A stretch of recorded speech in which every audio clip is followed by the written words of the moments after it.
Details చూద్దాం. తెలంగాణలో సర్పంచ్ ఎన్నికలు ఫిబ్రవరిలో జరగనున్నాయా? బీసీలకు రిజర్వేషన్లను పెంచనున్నారా? స్థానిక ఎన్నికలపై అధికార ప్రతిపక్ష పార్టీల ద్వితీయ శ్రేణి నాయకత్వం ఫోకస్ చేసిందా? పార్టీల వారీగా ఎవరి వర్గాలను వాళ్లు బలోపేతం చేసుకుంటున్నారా?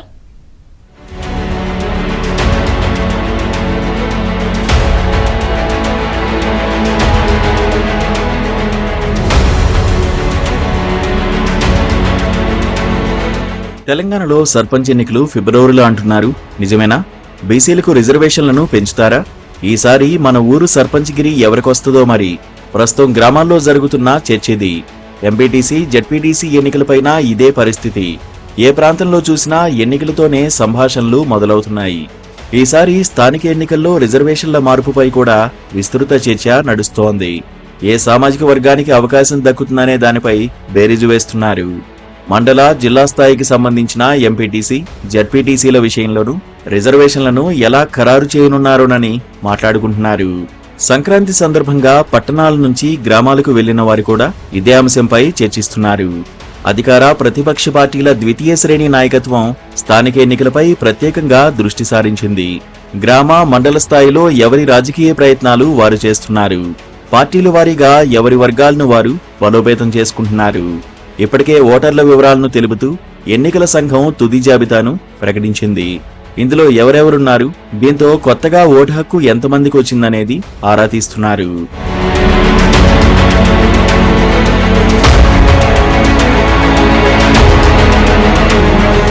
ప్రభుత్వం రైతు భరోసా, ఇందిరమ్మ ఆత్మీయ భరోసా, రేషన్ కార్డులను ఈ నెల 26 నుంచి అందించాలని నిర్ణయించింది.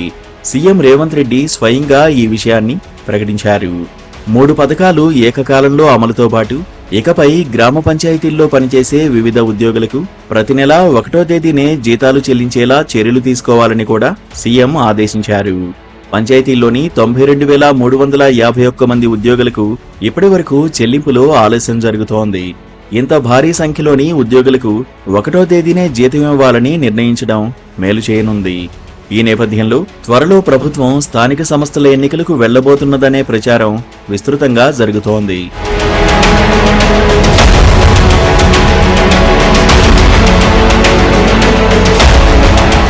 తెలంగాణలో సర్పంచ్ల పదవీకాలం పూర్తయి 9 నెలలు, ఎంపీటీసీ, జెడ్పీటీసీ సభ్యుల పదవీకాలం పూర్తయి 7 నెలలవుతోంది.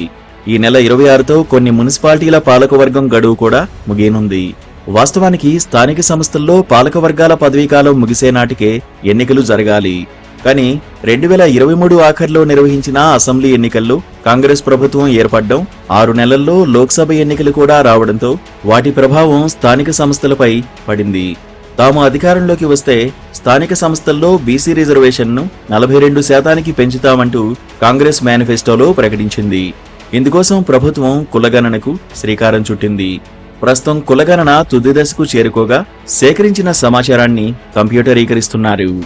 ఈ వివరాలన్నీ తేలాక స్థానిక సంస్థల్లో బీసీ రిజర్వేషన్ల ఖరారుకు నియమించిన ప్రత్యేక కమిషన్ ప్రభుత్వానికి సమగ్ర నివేదిక అందించనుంది.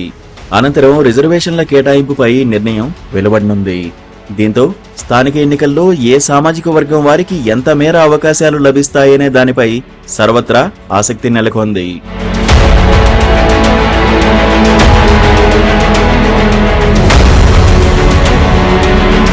కాళేశ్వరం కమిషన్, విద్యుత్ commission, formula E race case, outer ring road lease tender విచారణకు ప్రత్యేక దర్యాప్తు బృందం ఏర్పాటు వంటి ప్రభుత్వ నిర్ణయాలతో ప్రస్తుతం రాజకీయం బాగా వేడెక్కింది.